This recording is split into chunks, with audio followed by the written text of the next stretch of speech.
Dunyoning turli burchaklarida ayrim davlatlar hanuzgacha eng og'ir jinoyatlar uchun o'lim jazosini qo'llab kelmoqda. Ammo barcha qatl usullari bir xil emas. Ba'zilari shu qadar shafqatsizki, ular nafaqat jazo, balki ommaviy tomosha va qonunni buzishga jur'at etgan har bir kishi uchun dahshatli ogohlantirish vazifasini ham o'taydi. Agar bu dahshatlarni ko'rishga tayyor bo'lsangiz, qulayroq joylashib oling, biz boshladik. Diqqat! Videoda psixologik ta'sir ko'rsatadigan sahnalar mavjud. Yosh bolalar va homilador ayollarga ko'rish tavsiya etilmaydi. Amerika Qo'shma Shtatlari dunyoda jinoyatchilik darajasi yuqori bo'lgan mamlakatlardan biri hisoblanadi. Shu sababli bu davlat hanuzgacha o'lim jazosini qo'llab kelmoqda. AQShda o'lim jazosini ijro etishning asosiy usuli bu o'lim inyeksiyasi hisoblanadi. Bu usul mahkumni imkon qadar kamroq og'riq bilan o'ldirish maqsadida qo'llaniladi. Biroq Amnesty International va Human Rights Watch kabi xalqaro tashkilotlar ayrim hollarda bu jarayon rejalashtirilganidek kechmasligini ta'kidlaydi. Dori vositalaridagi nosozliklar yoki protsessual xatolar sabab ba'zi qatl jarayonlari kutilganidan ancha uzoq davom etgan va mahkumlar o'limidan oldin og'ir azoblarni boshdan kechirgan. Hatto ayrim holatlarda muvaffaqiyatsiz yakunlangan qatl urinishlari mahkumning darhol vafot etishiga emas, balki og'ir va qaytarib bo'lmaydigan nogironlikka olib kelgan. O'lim inyeksiyalaridan tashqari, AQShning ayrim shtatlarida yana bir dahshatli usul elektr stuli ham qo'llanilgan. Bu usulda mahkum maxsus stulga mahkam bog'lanadi va tanasidan bir necha bor yuqori kuchlanishdagi elektr toki o'tkaziladi. Natijada u hayotdan ko'z yumishdan oldin nihoyatda kuchli og'riqlarni boshdan kechiradi. Yamandagi o'lim jazosi tizimi dunyodagi eng shafqatsiz va eng bahsli tizimlardan biri sifatida tilga olinadi. Bunga nafaqat jazoning o'zi, balki uning qanday amalga oshirilishi ham sabab bo'ladi. Chunki bu mamlakatda qatl jarayonlari ko'pincha jamoatchilik ko'z o'ngida ijro etiladi.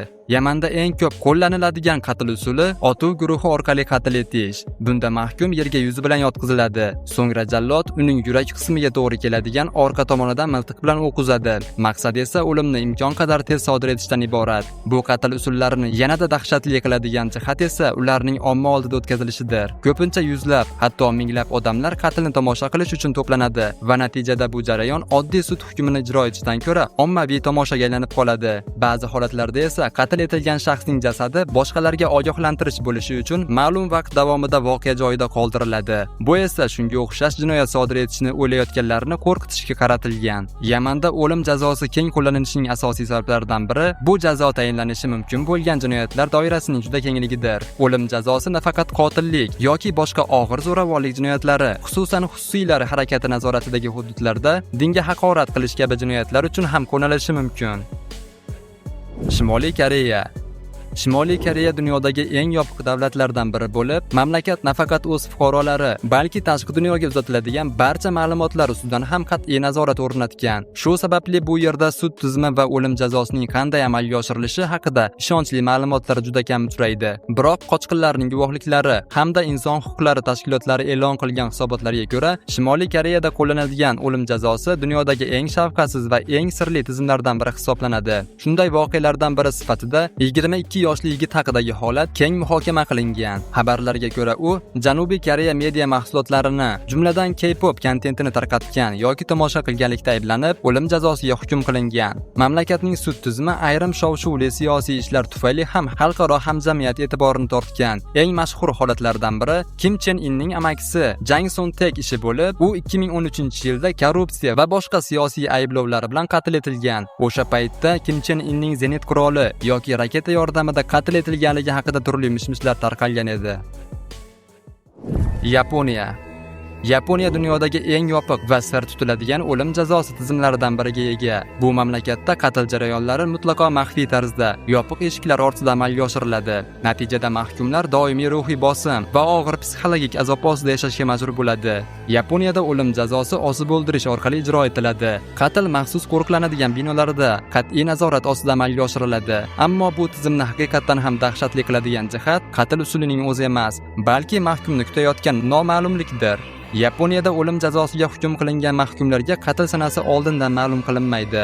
Aksariyat hollarda ular bu haqida qatl amalga oshirilishidan atigi bir necha soat oldin xabardor qilinadi. Bunday uzoq davom etadigan noaniqlik mahkumlar uchun nihoyatda og'ir ruhiy bosimni yuzaga keltiradi. Ular haftalab, ba'zan esa oylar davomida har tong uyg'onganlarida bugun hayotlarining so'nggi kuni bo'lishi mumkinligini bilmagan holda yashaydi. Shu sababli ko'plab mahkumlar qatl navbatini kutayotgan davrda og'ir depressiya va boshqa jiddiy ruhiy muammolarga duch keladi. Indoneziya. So'nggi bir necha 10 yillik davomida Indoneziyada 300 nafardan ortiq mahkum o'lim jazosiga hukm etilib qatl qilingan. Indoneziya qonunchiligiga ko'ra, o'lim jazosi asosan terrorizm, yirik miqdordagi giyohvand moddalar savdosi hamda qasddan sodir etilgan qotillik kabi eng og'ir jinoyatlar uchun qo'llaniladi. Qatl amalga oshirilishidan avval mahkumga bu haqida rasman xabar beriladi va u alohida izolyatsiyaga olinadi. Shundan so'ng mahkum odatda Indoneziyaning Alcatrasi deb ataluvchi yuqori xavfsizlikka ega Nusa Kambangan orolidagi maxsus qatl maydoniga olib boriladi. Mahkum maxsus ustunaga mahkam bog'lanadi. So'ngra mahkumdan taxminan 5-10 metr narida saf tortgan 12 kishilik otuv guruhi buyruq berilishi bilan bir vaqtning o'zida o'qizib, hukmni ijro etadi. Biroq 2023-yilda Indoneziya o'lim jazosi bo'yicha qonunchilikka muhim o'zgartirishlar kiritdi.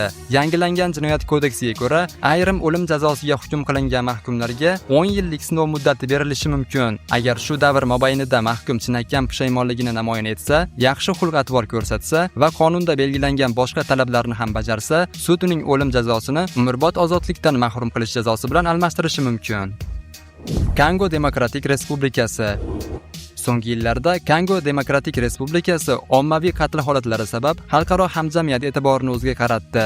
Ma'lumotlarga ko'ra, 2025-yilda mamlakat hukumatı 100 nafardan ortiq shaxsni qatl etgan. Ularning aksariyati mamlakatning turli hududlarida zo'ravonlik va jinoyatchilikning keskin ortishiga sabab bo'lgan Kluna jinoiy to'dalari a'zolari sifatida ko'rsatilgan. Kongo qonunchiligiga ko'ra, o'lim jazosi hanuzgacha amalda bo'lib, bu asosan qasddan qotillik, harbiy jinoyatlar hamda davlatga xiyonat kabi eng og'ir jinoyatlar uchun qo'llaniladi.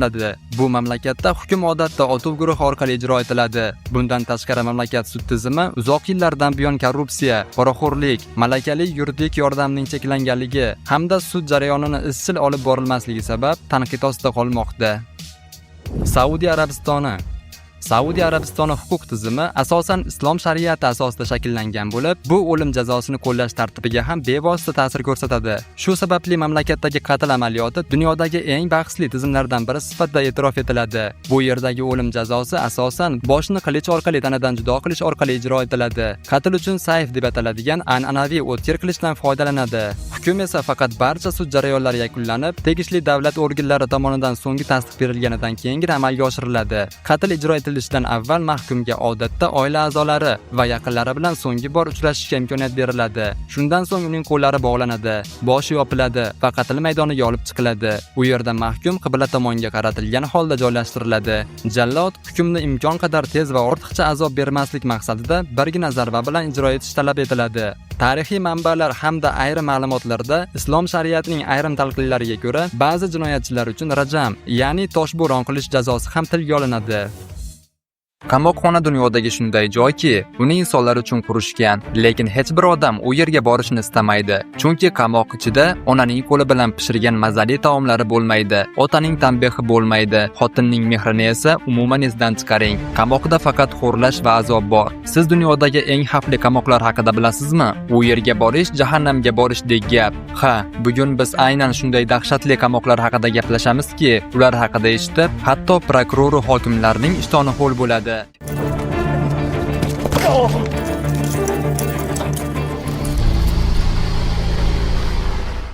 Katunov fuqarolik qamoqxonasi, G'arbiy Afrika.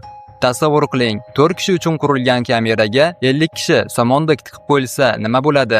Afrikadagi Katunov fuqarolik qamoqxonasida shunday manzara kuzatilgan. Bu qamoqxona aslida atigi 400 mahbus uchun mo'ljallangan edi, lekin bu yerda 3000 dan ortiq mahbus yashaydi. Shuncha katta aholiga ega qamoqda odamlar ovqatdan ko'ra joy uchun kurashadi. Kimdadir o'tirishga ham joy bo'lmaydi, kimdadir esa kechasi uxlashga ham joy topilmaydi. Mahbuslarning butun kuni faqat o'ziga ovqat va joy izlash bilan o'tadi. Muammo esa faqat shu bilan tugamaydi. Kichkina qamoqxonada bunchalik ko'p odam tiqilib qo'yilgani sabab, agar bitta odam oddiygina kasal bo'lsa, bu kasallik hamma mahbuslarga tarqaladi. Shu sababli bu qamoqda yashayotganlarning yarmidan ko'pi xavfli kasallik qurboniga aylangan. Ba'zi mahbuslar sog'lom holatda kiradi, lekin kasal bo'lib chiqadi. Ayrimlarining esa kasalligi shu qadar kuchayib ketadiki, hatto qamoq ichida o'lib ketadi. Diyarbakir qamoqxonasi, Turkiya. Turkiyada joylashgan bu qamoqxona inson huquqlarini poymol qilishi bo'yicha birinchi o'rinda turadi. Tashqaridan oddiygina, toza ko'ringan bo'lsa-da, ichkarida esa odam tasavvur qila olmaydigan darajada qora ishlar bo'ladi. Bu qamoqxona ustidan zo'rlashlardan tortib, kaltaklash, haftalab och qoldirish kabi ko'plab shikoyatlar mavjud. Natijada har yili ko'plab mahbuslar o'z joniga qasd qiladi. Ba'zilari esa tushunarsiz holatlarda o'lib ketadi. Sababi esa hech kimga ma'lum emas. Bu yerga oddiy cho'ntak o'g'risidan tortib, qotillikkacha bo'lgan har xil jinoyatchilar keltiriladi. Qamoqxonaga bir marta tushgan odam endi hech qachon oddiy bo'lib chiqmaydi. Bu joyning shafqatsiz muhitidan mahbuslarning ruhiy holati izdan chiqadi. Ba'zilari esa butunlay aqldan ozadi yoki bir umrga mayib bo'lib qoladi. Bang Kvang markaziy qamoqxonasi, Tailand.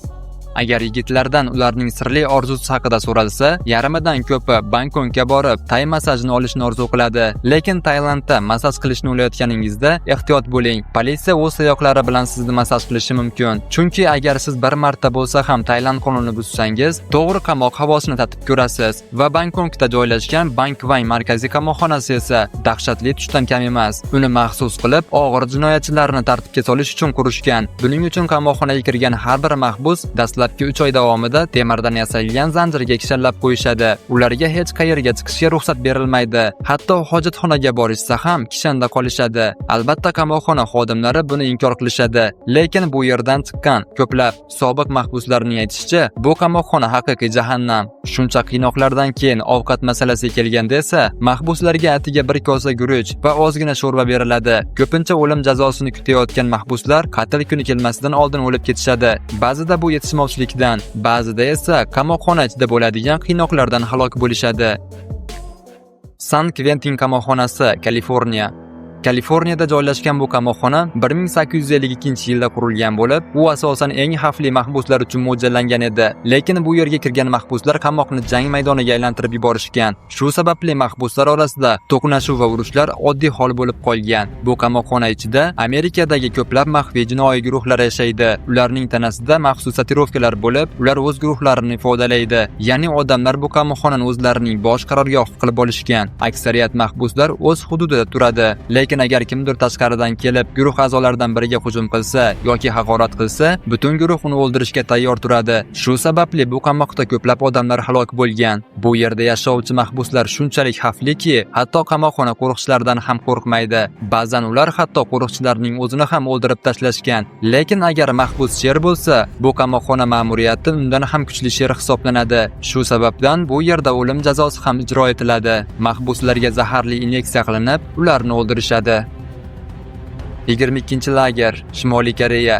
Aslida Shimoliy Koreyada oddiy odamning o'zi ham mahbusdan farq qilmaydi. Chunki u o'zining aqldan ozgan diktatorning har bir buyrug'iga bo'ysunishga majbur. Agar kimdir tasodifan Shimoliy Koreyaning g'alati qonunlarini buzsa, uni to'g'ridan to'g'ri shu 22-lagerga tashlashadi. Bu qamoqxonada nima bo'lishini siz tasavvur ham qila olmaysiz. Shimoliy Koreya haqidagi xabarlar tashqariga chiqishi juda qiyin. Lekin bu qamoq haqidagi haqiqatni undan qochib chiqqan odamlar dunyoga oshkor qilishgan. Bu yerda hatto odam jinoyat qilmagan bo'lsa ham, agar uning oilasidagi kimdir prezidentga hurmatsizlik qilgan bo'lsa, butun oila qamoqqa tashlanadi. Bir marta odam o'z oilasi bilan qamoqqa tushsa, undan kuniga 17 soat majburiy mehnat qilish talab etiladi. Holatni o'rganish uchun inson huquqlari tashkiloti Amnesty International sun'iy yo'ldoshdan olgan suratlarni e'lon qilgan edi. Bir hisobotga ko'ra, bu lagerda 200 mingdan ortiq mahbus juda yomon sharoitlarda yashashga majbur. The Mirror gazetasining xabariga ko'ra, lagerning atrofida avtomat, qo'l granatalari va yirtqich itlari bilan qurollangan qo'shin doimiy turadi. Kimdir qochishga urinsa, unga shunday dahshatli o'lim jazosi beriladiki, odam buni tushida ham ko'rishni istamaydi. Tadmur qamoqxonasi, Suriya.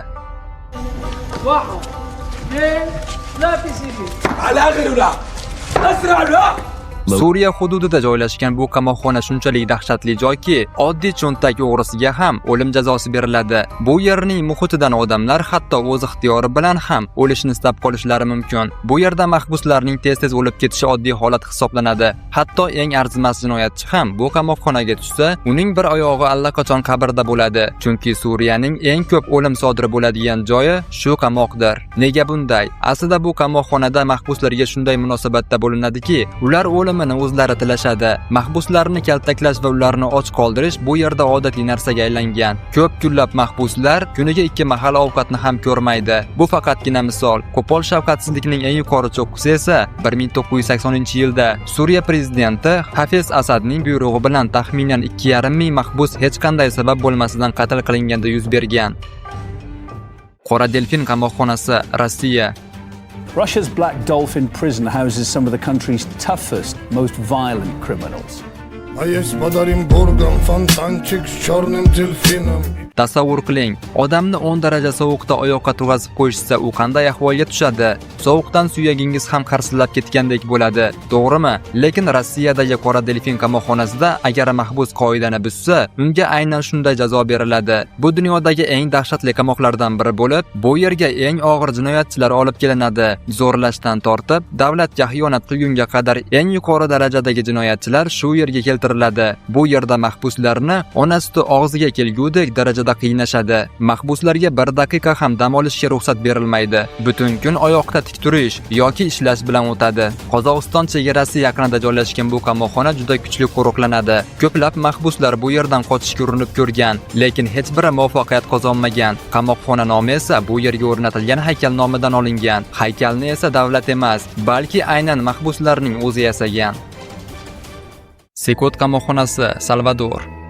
Sekot qamoqxonasi Salvador davlatida joylashgan. Uning to'liq nomi Centro de Confinamiento del Terrorismo bo'lib, bu terrorizmni izolyatsiya qilish markazi degan ma'noni anglatadi. Ko'pchilik uni dunyodagi eng dahshatli qamoqlardan biri deb hisoblaydi. Agar yer yuzidagi do'zaxning haqiqiy ko'rinishi mavjud bo'lsa, ko'plar aynan Sekotni ko'rsatgan bo'lardi. Salvadorda joylashgan ushbu ulkan qamoqxona 40 ming nafargacha mahbusni saqlash uchun qurilgan bo'lib, uni tarixdagi eng katta va eng qo'rqinchli qamoqxonalardan biriga aylantiradi. Agar siz bu qamoqqa tushsangiz, tashqi dunyo bilan deyarli butunlay aloqani yo'qotasiz. Chunki mahbuslarga tashrif buyuruvchilar bilan ko'rishishga ruxsat etilmaydi. Ular erkin harakat qila olmaydi. Ularning aksariyati kunlarini temir panjaralar va beton devorlar orasida o'tkazadi. Qamoqxona baland devorlar, kuzatuv minoralari va keng qamrovli xavfsizlik tizimi bilan himoyalangan. Sekotdan qochish deyarli imkonsiz deb hisoblanadi. Uning obro'si shu qadar dahshatliki, ko'plab jinoyatchilar hatto uning nomini eshitishdan ham qo'rqadi.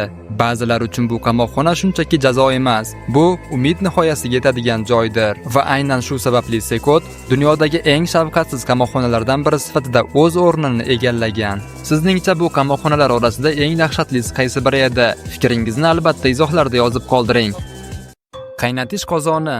7-9 asrlar oralig'ida Yevropaning ayrim hududlarida, ayniqsa Angliya va Fransiyada qo'llanilgan og'ir jazo edi. Bu usul asosan xiyonat, qalbaki pul tayyorlash yoki ayrim hollarda sehrgarlikda ayblanganlarga nisbatan qo'llanilgan. Jazo odamni qaynoq suyuqlik, suv yoki moy to'ldirilgan qozonga solishni o'z ichiga olgan. Ba'zi hollarda odam to'liq sho'ng'itilgan, ba'zida esa jarayon asta-sekin bajarilgan. Suyuqlikning yuqori harorati ko'pincha qaynash darajasidan ham yuqori bo'lgan va tanaga chidab bo'lmas darajada og'riq bergan. Bu jazo boshqalarga saboq bo'lishi uchun qo'llanilgan va odamlarni shunga o'xshash jinoyatlardan qaytarish maqsadida ko'zlangan. Bunday jazolar ko'pincha o'z mamlakatiga yoki hukumatiga xiyonat qilgan, eng og'ir jinoyatlar sodir etgan shaxslarga qo'llanilgan.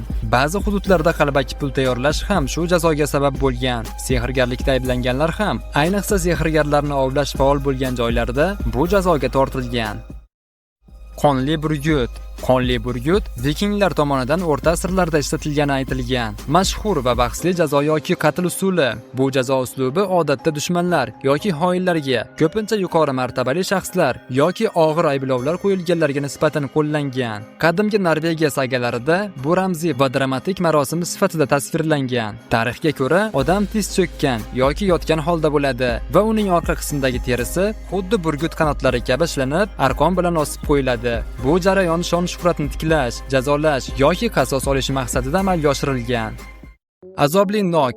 Azobli nok bu tarixiy qurilma bo'lib, yomon obro' qozongan. Garchi tarixchilar uning haqiqatan ham qanchalik tez kullanilganiga ishonch hosil qilmaganlar. Bu metall nok shaklidagi asbob bo'lib, ma'lum jinoyatlar uchun jazo sifatida ishlatilgan deyiladi. Mexanizmni aylantirish orqali qurilma kengaygan va bu jarayon juda yoqimsiz bo'lgan. Qadimgi manbalarga ko'ra, bu asbob kufr, bid'at yoki hokimiyatni tanqid qilishda ayblanganlarga nisbatan qo'llanilgan. Sehrgarlikda yoki zino qilishda gumon qilingan ayollar ham bu bilan qo'rqitilgan. U tez ishlatilganmi yo'qmi noma'lum. Biroq shunchaki bu asbob bilan tahdid qilishning o'zi odamlarni qo'rqitish yoki iqror bo'lishga majbur qilish uchun yetarli bo'lgan.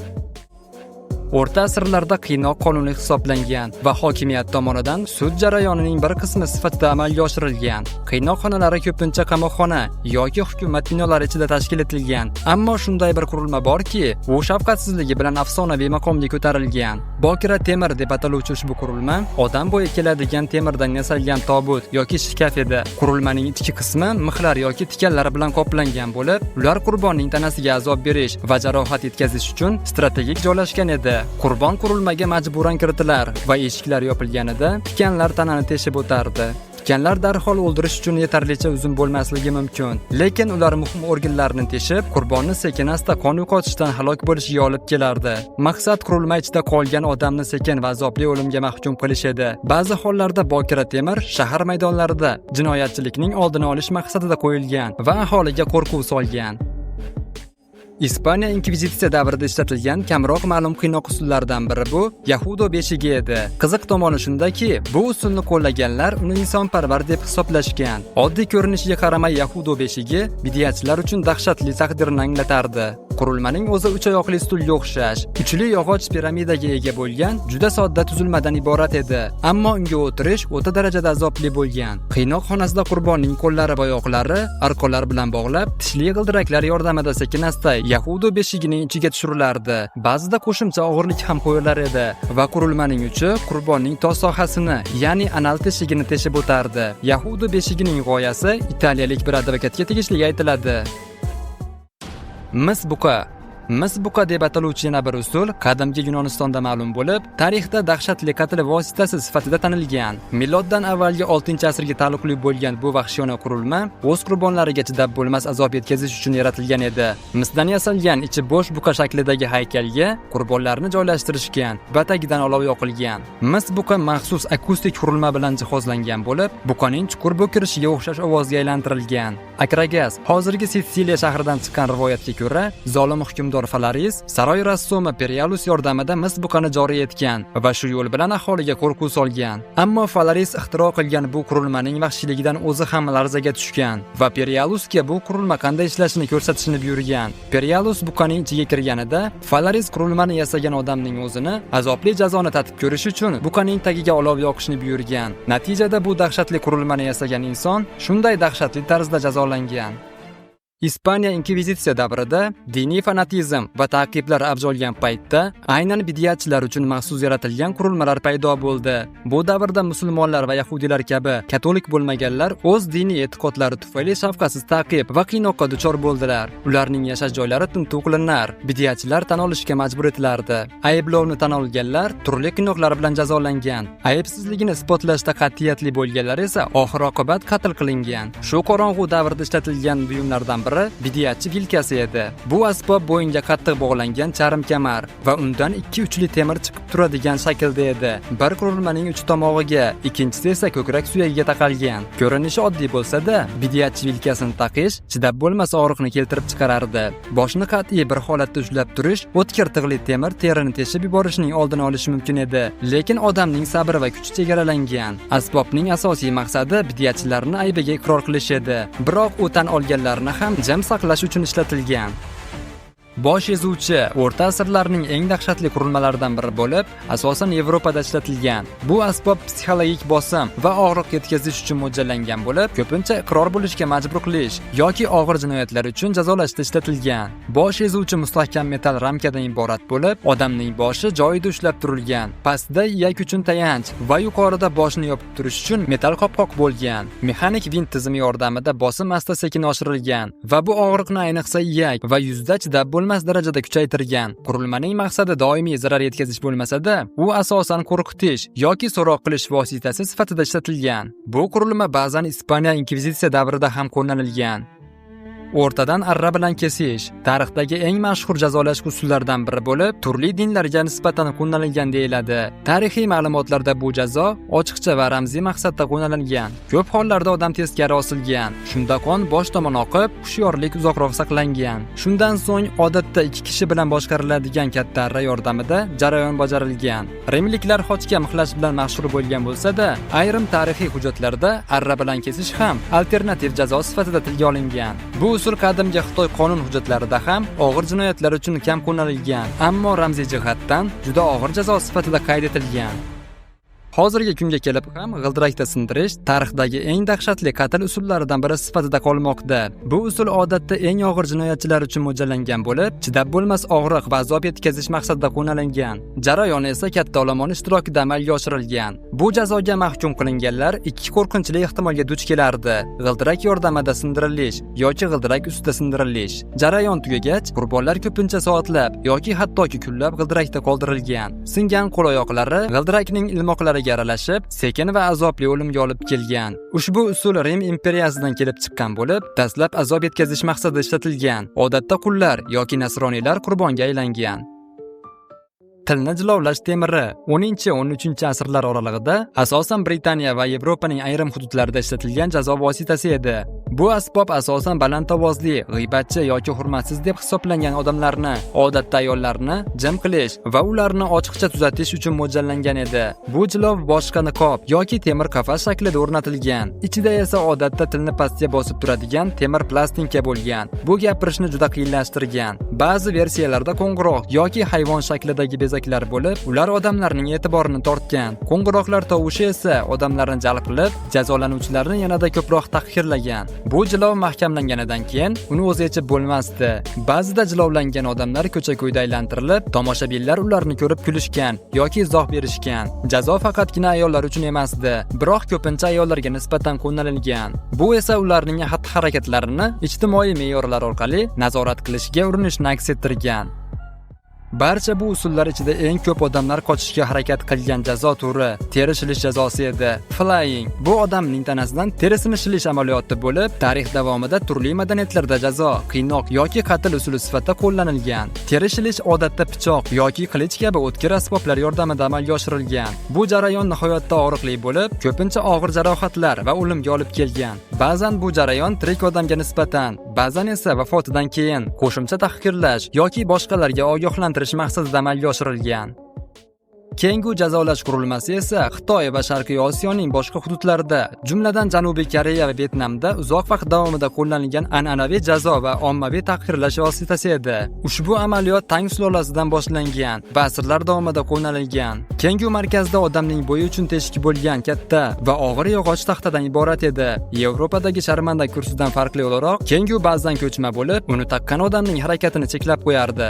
Bu jazo shakli aybdorni hammaga ko'rsatish va boshqalarga saboq bo'lish uchun mo'ljallangan. Odatda jinoyatning mohiyati taxtaning ustiga yozib qo'yilardi. Shunda yo'lovchilar nima uchun bu odam jazolanganligini bilib olishlari mumkin edi.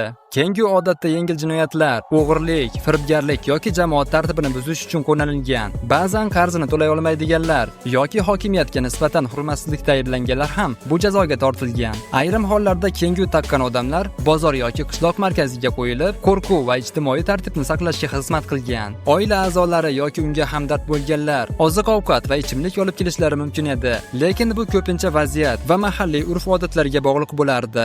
Bugungi kunda bu amaliyot endi qo'llanilmaydi. Biroq keyingi o'tmishda jamiyatlar tartib va hokimiyatni qanday boshqarganini yorqin bir namunasi bo'lib qolmoqda.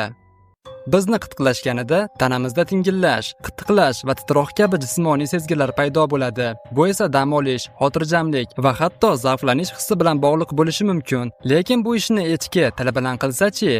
Tanamiz qanday javob berishni bilmaydi. Qittiqlashda nerv tolalari faollashadi va miyamiz buni sezgi tebranishi va og'riqning uyg'unligi sifatida qabul qiladi. Echki bilan qittiqlash usuli qadimgi Rimda jazolashning bir turi sifatida qo'llanilgan deb aytiladi. Tarixiy ma'lumotlarga ko'ra, qurbonning oyoq oyoqlari tuzli suvga botirilgan va echki shu suyuqlikni yalash uchun olib kelingan. Echkining qo'pol til tuzilishi dastlab qitqilash hissini bergan, ammo har bir yalash bilan bu tajriba tobora og'riqli bo'lib borgan va nihoyat chidab bo'lmas darajaga yetib, tanaga zarar yetkazgan.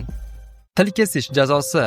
O'rta asrlarda kimdir yomg'ir ibodatlar tufayli yog'maydi desa yoki odamlarni yaratganning nomidan o'ldirish noto'g'ri desa, u bid'atchi va xoin hisoblangan va uni hibsga olib tilini kesishgan. Buning uchun jallodlar qaychi shaklidagi maxsus asbob yasashgan. Jabrlanuvchining tili esa pichoqlar orasiga qo'yilgan. So'ngra qo'llaridagi vintni burashgan. Ko'pincha qaychilar jazodan oldin olovda qizdirilgan. Bu qisman foydali ham bo'lgan, chunki yara kuydirilgan. O'rta asrlarda jarrohlik ham, sterillik ham yo'q edi. Zudlik bilan paydo bo'lgan og'riqdan tashqari, odam infeksiya yoki qon zaharlanishidan ham o'lib ketishi mumkin bo'lgan. Shunga qaramay, til kesish qiynog'i azob shkalasida 140 dan atiga 39 ball olgan. Biroq jallodlar asosan boshqa tana qismlariga e'tibor qaratishgan. Shularning biri uchun ular mashhur qiynoqli asbob yaratishdi. Bu asbob o'rta asrlarda, ayniqsa inkvizitsiya davrida eng ko'p ishlatilgan. Uning nomi tizza sindirgich. Jallod jabrlanuvchining tizzasini uchida o'tkir tishlari bo'lgan ikkita temir novda orasiga qo'yib, vintni aylantirishni boshlashgan. Asbobning tishlari teri va mushaklarni teshib, oxir-oqibat suyakni sindirgan. Bunday qiynoqdan keyin odamlar nafaqat qilmagan ishlarini ham tan olishgan, balki umr bo'yi mayib bo'lib qolishgan. Shunday qilib bu qiynoq azob shkalasida 93 ballga teng bo'lgan va odam tirik qolsa ham umrining qolgan qismida shu azob bilan yashagan. Tizza sindirgich qo'llarga, tirsaklarga va tovonlarga ham ishlatilgan. Birgina ishlatilmagan joyi bosh edi. Jinsiy a'zo kesish jazosi. Ammo erkaklar bundan ham kam omadli edi. Ularning nozik a'zolari ham jallodlar nishoniga aylangan. Shuning uchun krokodil qaychi ixtiro qilingan. Oddiy pichoqlar o'rniga u tishli oluklarga ega edi. Bu asbob faqat eng dahshatli jinoyatlar uchun jazoda qo'llanilgan. Masalan, podshohni o'ldirishga urinish uchun va bu faqat erkaklarga nisbatan ishlatilgan. Qaychi qizdirilib, erkakning jinsiy a'zosiga bosilgan va yulib tashlangan. Bunday qiynoq azob shkalasida 100 ball deb baholangan bo'lsa ham, erkaklarning aksariyati bunga qo'shilmasa kerak. Chunki erkaklar uchun bundan-da og'ir jazo bo'lmasa kerak. Ha, bu chidab bo'lmaydigan azob edi.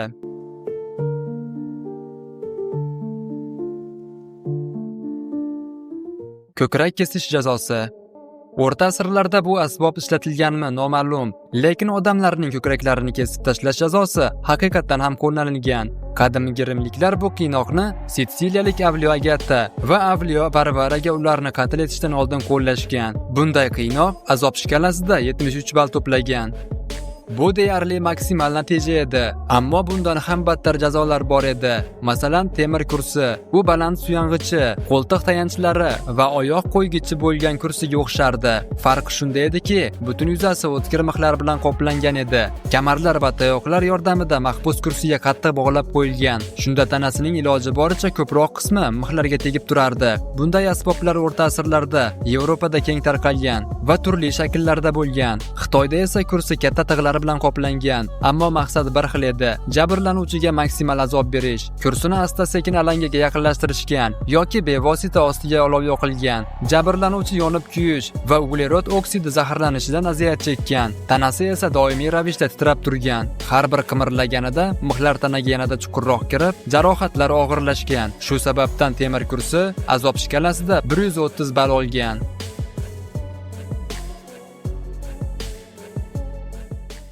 Ammo rekord darajadagi eng dahshatli jazo bularning barchasidan ham yomon bo'lgan. Bu osish, ichak chiqarish va 4 bo'lakka bo'lish jazosi edi. 8-9 asrgacha Angliyada taxt uchun haqiqiy kurashlar bo'lgan. Qirol eng kichkina zaiflikni ko'rsatsa ham, dushmanlar uni o'ldirish yoki qo'zg'olon qilish rejasini boshlashgan. Shuning uchun monarx o'zining mutlaq hokimiyati va xoinlarga cheksiz shafqatsizlikni ko'rsatish yo'lini topish kerak edi. Shunday qilib, eng qo'rqinchli jazo vujudga kelgan. Hammasi jinoyatchilar ularni yog'och taxtaga bog'lab, qamoqdan qatl joyigacha 5 kilometrga yaqin yo'l bo'ylab sudrashdan boshlangan. Bu deyarli 3 soat davom etgan. Shu vaqt mobaynida bechora odamlar toshlarga ishqalanib, butun tanasini yara qilgan. Olomon esa ularning ustiga chiqindi otgan. Shundan keyin mahbuslar ip bilan osib qo'yilgan. Nafas olish qiyin bo'lgan, ammo ular hushidan ketmagan. So'ngra jallodlar ularni eng qo'rqinchli usullarda qiynashgan, toki bu voqeani ko'rgan yoki eshitgan hech kim qirolga qarshi chiqishni o'ylamasin.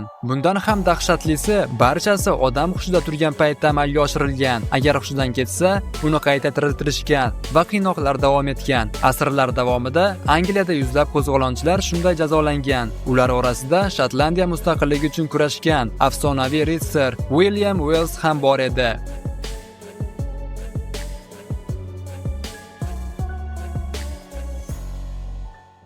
Xalta jazosi. Bu qarindoshlarini, avvalo otani yoki aksincha bolani o'ldirish uchun rasmiy o'lim jazosi hisoblangan. Jazoda jinoyatchini teridan tikilgan katta xaltaga maymun, it, xo'roz va ilon bilan birga tiqishgan. So'ngra jallodlar xaltani tayoqlar bilan urishgan va uni suvga tashlab yuborishgan yoki qurbonni hayvonlarning rahm shafqatiga topshirishgan. Qo'rqib ketgan hayvonlar yon atroflarini tirnay va kemira boshlagan. Bu esa asosan odam tanasi bo'lgan. Bundan tashqari ilon ham zaharli bo'lishi mumkin edi. Ammo bu dahshatli qiynoqning ham ma'naviy ma'nosi bor edi. Xaltadagi 4 hayvon tasodifiy tanlanmagan. Ramziylikning o'zi mahbusning azobini oshirganmi? Aytish qiyin. Ammo u allaqachon azob shkalasida 128 balga teng darajadagi qiynoqni boshidan kechirgan edi. Qaysi pallada bechora odamlar jon taslim qilganini aytish qiyin. Biroq bu dunyoni tark etishdan oldin ular azob shkalasida maksimal 140 balga teng qiynoqni boshdan kechirishgan. Bularning bari shu qadar dahshatli ediki, eshitmagan ma'qul bo'lishi mumkin. Ammo shu tariqa, birinchidan siz xavfsiz tarzda qo'rquvli videoni tomosha qilasiz. Ikkinchidan esa insoniyat qaytib hech qachon bunday yovuzliklarga qaytmasligi kerakligini bilib olasiz. Bu qiynoq jazolari haqida fikringiz qanday? Hozirgi qamoq jazosi bilan jinoyatchilarni jazolash ko'proq samara beradimi? Yoki yuqorida ko'rsatilgan qiynoq usullari jinoyatchilarni kamaytirishga yordam beradimi? Fikringizni albatta izohlarda qoldiring.